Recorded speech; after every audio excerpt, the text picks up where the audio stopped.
Hello everyone, welcome to my channel. तो बच्चों, आज की वीडियो में हम कक्षा 4 के हिंदी विषय के हाफ ईयरली एग्जाम के क्वेश्चन पेपर को सॉल्व करेंगे। ठीक है, ये करंट सेशन 2025-26 का सैम्पल पेपर है जो मैंने आपकी नई बुक आई है हिंदी की वीना, उससे बनाया गया है। ठीक है, जिसकी टाइमिंग है 1 घंटा 30 मिनट और कुल अंक है 40। ठीक है, तो यहाँ पर सबसे पहले आपने अपना नाम लिख लेना है, उसके बाद अनुक्रमांक मीन्स रोल नंबर यहाँ लिख लेना है, फिर दिनांक मीन्स की यहाँ डेट डाल देना है। ठीक है, तो आइए चलिए इस सैम्पल पेपर को सॉल्व करना स्टार्ट करते हैं। तो सबसे पहले है पठन।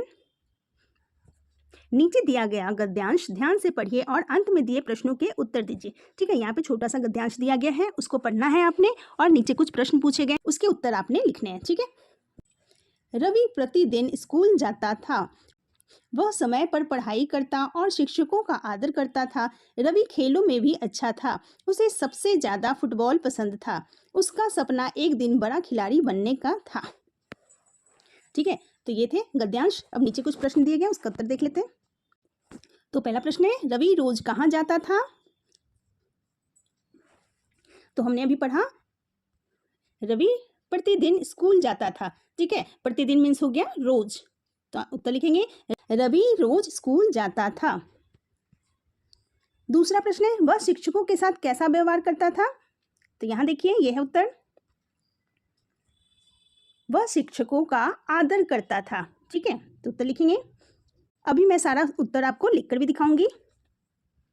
उसे कौन सा खेल सबसे ज्यादा पसंद था? तो उसे फुटबॉल खेलना बहुत ही ज्यादा पसंद था। ठीक है, अगला प्रश्न है, रवि का क्या सपना था? तो रवि का सपना एक दिन बड़ा खिलाड़ी बनने का था। ठीक है, तो इस प्रकार से हम उत्तर लिखेंगे। पहला प्रश्न था, रवि रोज कहाँ जाता था? तो उत्तर लिखेंगे रवि रोज स्कूल जाता था। दूसरा प्रश्न था, वह शिक्षकों के साथ कैसा व्यवहार करता था? तो उत्तर लिखेंगे वह शिक्षकों का आदर करता था। तीसरा प्रश्न है, उसे कौन सा खेल सबसे ज्यादा पसंद था? उत्तर लिखेंगे उसे सबसे ज्यादा फुटबॉल पसंद था। ठीक है, अगला प्रश्न है, रवि का सपना क्या था? तो उत्तर लिखेंगे रवि का सपना था कि वह एक दिन बड़ा खिलाड़ी बने। पांचवा प्रश्न है, रवि कैसा लड़का था? तो रवि एक अच्छा और अनुशासित लड़का था। ठीक है, वो सबकी बात मानता था, टीचर की आदर करता था। ठीक है, अगला प्रश्न है प्रश्न 2। यह प्रश्न आपके पाठ्य पुस्तक से दिया गया है। ठीक है, तो पहला प्रश्न है, चिड़िया बच्चों को क्या संदेश देती है? इसका उत्तर हम लिखेंगे चिड़िया बच्चों को स्वतंत्रता, संतोष, परिश्रम और साहस का संदेश देती है। ठीक है, अगला प्रश्न है, दीपावली पर बच्चे क्या क्या करते हैं? तो इसका उत्तर लिखेंगे दीपावली पर बच्चे घर सजाते हैं, रंगोली बनाते हैं, दिए सजाते हैं, मिठाइयाँ बांटते हैं और पूजा में भाग लेते हैं, पटाखे जलाते हैं। हम ये सारी चीज़ें आप लिख सकते हो। ग प्रश्न है, आसमान गिरा कहानी में किन किन पात्रों का उल्लेख हुआ है? उनका नामक्रम से लिखिए। तो आसमान गिरा आपने कहानी पढ़ी थी, उसमें सबसे पहले खरगोश आया था, फिर लोमड़ी आया था, फिर भालू आया, उसके बाद हाथी आया और सबसे अंत में शेर आया था। ठीक है, तो क्रम से लिखने का मतलब है जो पात्र पहले आया उसको पहले लिखना है, जो बाद में आया उसको बाद में लिखना है। अगला प्रश्न है, व्याकरण। संज्ञा के 2 उदाहरण लिखें। ठीक है, तो संज्ञा किसे कहते हैं? किसी व्यक्ति, वस्तु, स्थान के नाम को हम संज्ञा कहते हैं। ठीक है, तो हम किसी व्यक्ति यानी कि आप किसी का नाम लिख सकते हो, किसी जगह का नाम लिख सकते हो। ठीक है, तो हम यहाँ पे लिख देते हैं क में रमन। दूसरा संज्ञा हो गया ताजमहल।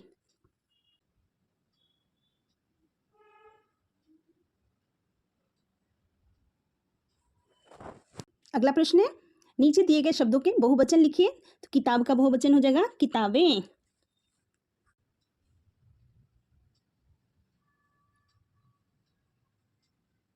किताबें। ठीक है, रास्ता का बहुवचन हो जाएगा रास्ते, र आ आधा स त ए, रास्ते। ठीक है,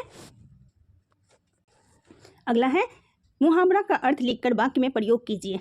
अब यहाँ पे मुहावरा दिया गया है, उसका आपने अर्थ लिखना है, फिर वाक्य का प्रयोग करना है। तो मुहावरा है आसमान छूना। आसमान छूना मतलब बहुत ऊंचाई तक जाना। ठीक है, तो हम इस तरह से वाक्य बनाएंगे। पहले अर्थ लिखेंगे बहुत ऊंचाई पर पहुंचना या बड़ी सफलता प्राप्त करना, और इसका हम वाक्य बनाएंगे, हमारे देश के वैज्ञानिकों ने मेहनत कर आसमान छू लिया। अगला प्रश्न है रेखांकित शब्दों के विपरीत अर्थ लिखें। विपरीत अर्थ मीन्स उल्टे अर्थ लिखना है, ठीक है। क है सूखा और डैश कचरा अलग अलग डिब्बों में डालें। तो सूखा का विपरीत शब्द हो जाएगा गीला, तो यहाँ गीला लिख देंगे, ठीक है। अगला है दिल्ली मेरे घर के डैश है लेकिन गुवाहाटी पास में है। तो पास का विपरीत शब्द हो जाएगा दूर, तो यहाँ दूर लिख देंगे। अगला प्रश्न है नीचे दिए गए शब्दों के लिंग बदलें। तो यहाँ लिंग बदलना है माता, माता का हो जाएगा पिता, राजा, राजा का हो जाएगा रानी, ठीक है। अगला प्रश्न है नीचे दिए गए शब्दों में इत लगाकर नए शब्द बनाइए, ठीक है। तो जैसे कि पहला शब्द है नियम, तो नियम में हम इत लगाएंगे तो हो जाएगा नियमित, तो लिखेंगे नियम जोर इत, तो ये हो जाएगा नियमित।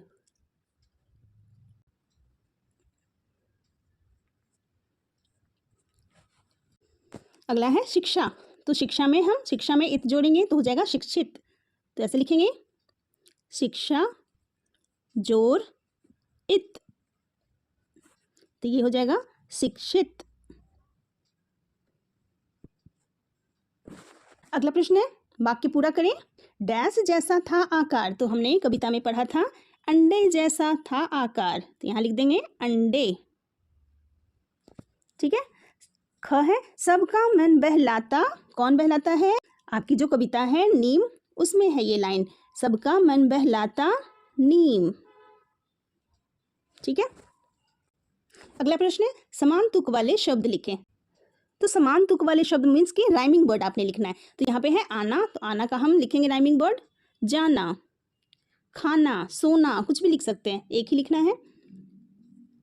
दूसरा है मन, तो मन का राइमिंग वर्ड हो जाएगा तन, ठीक है।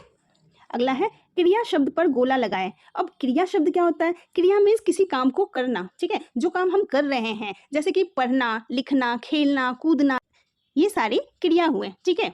तो पहला है मोहन खेलता है, मोहन क्या काम कर रहा है? खेलने का काम कर रहा है, तो खेलता यहाँ पे क्रिया हो गया। अगला है रमा किताब पढ़ती है, रमा क्या कर रही है? पढ़ने का काम कर रही है, तो पढ़ती, पढ़ना यहाँ पे क्रिया हो गया, ठीक है। अगला प्रश्न है उचित विराम चिन्ह लगाएं। अब यहाँ पे आपने विराम चिन्ह लगाना है। तो पहला है वाह मजा आ गया, तो वाह के बाद हम हमेशा ही आश्चर्यवाचक चिन्ह लगाते हैं, ठीक है। ऐसे एक लाइन देना है, फिर उसके नीचे एक बिंदी डाल देना है, मजा आ गया, फिर पूर्ण विराम। अगला है तुम क्या कर रहे हो। अब यहाँ पे प्रश्न पूछा जा रहा है, तो यहाँ पे हम प्रश्नवाचक चिन्ह लगाएंगे, ठीक है। अगला है रचनात्मक लेखन। निम्नलिखित विषयों में से किसी एक पर 5-6 पंक्तियों का अनुच्छेद लिखिए, ठीक है। यहाँ पे 2 विषय दिया गया है, हमारा आहार और दूसरा है मेरा प्रिय फल, ठीक है। दोनों में से किसी एक पर आपने अनुच्छेद लिखना है। तो अनुच्छेद हम इस प्रकार से लिखेंगे। तो हमारा आहार पहले लिखेंगे, आहार हमारे जीवन का आधार है, हम जो भोजन करते हैं उसी से हमें ऊर्जा और शक्ति मिलती है। अच्छे स्वास्थ्य के लिए हमें दूध, दाल, अनाज, फल और सब्जियां खानी चाहिए। हमें तैलीय और बाहर का खाना कम खाना चाहिए। समय पर भोजन करना और साफ सुथरा भोजन करना जरूरी है। संतुलित आहार से हमारा शरीर स्वस्थ और मन प्रसन्न रहता है। तो ये थे आपका अनुच्छेद, हमारा आहार। दूसरा अनुच्छेद है मेरा प्रिय फल। आपका जो भी प्रिय फल है उसके ऊपर आप लाइनें लिख सकते हैं। आम मेरा प्रिय फल है, इसे फलों का राजा कहा जाता है। आम पीले और हरे रंग का होता है, इसमें रस बहुत होता है। आम से अचार और शरबत भी बनाए जाते हैं। मुझे गर्मियों में आम खाना बहुत अच्छा लगता है, ठीक है। इस तरह से लाइनें लिखेंगे। अगला प्रश्न है शब्दावली। शब्दों के अर्थ लिखें। आहार, आहार मतलब होता है हम जो खाना खाते हैं उसको हम भोजन लिख सकते हैं। दूसरा है घोंसला, घोंसला मीन्स पक्षियों का घर।